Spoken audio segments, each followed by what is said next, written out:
Dito tayo ngayon sa spot at may mga sasagutin tayo mga katanungan kung paano daw ba mag-set up ng ating mga fishing. So may mga kailangan nating i-consider mga idol paano tayo mag-set up o bumuo ng ating mga set up sa pamishing.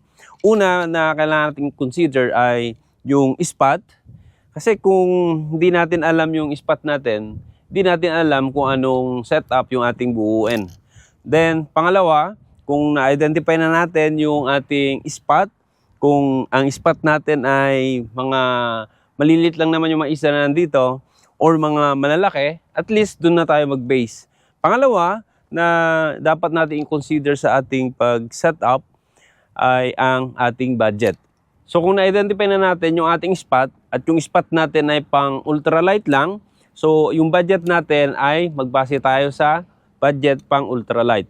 So lagi niyong tandaan mga idol na ang medyo may presyo mga setup o gamit ay mas maganda yung quality. So kung ano yung budget mo lang, ay yun lang yung kaya, ay dun lang natin dadalhin. Wag muna tayong maghangad na bumili ng mga high-end kung hindi naman kaya. At huwag tayong mangungutang nang dahil lang sa yung kasama natin ay high-end o maganda yung reel, ay mangungutang tayo para lang matapatan natin or maging kapareho yung setup niya dun sa setup natin. At kung ano yung budget natin, dun lang muna tayo at makontento muna tayo doon. Pangalawa mga idol ay knowledge.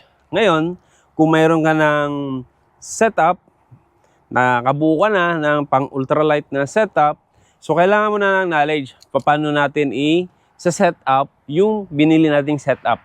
Example, paano ba tayo maglalagay ng tali sa ating spool, paano tayo magtali or mag-connect ng leader line to main line, at yung ating dapat marunong din tayo gumawa ng nuts sa ating snap or swivel at papunta sa ating lure.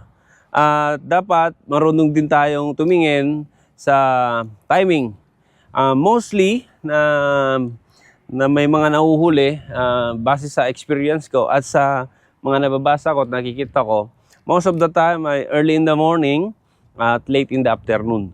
So pang-apat mga idol ay dapat may tiyaga tayo. Kasi sa sport na to, itong fishing, ay kailangan mahaba yung ating pasensya para tayo ay mag-prosper sa ganitong sports.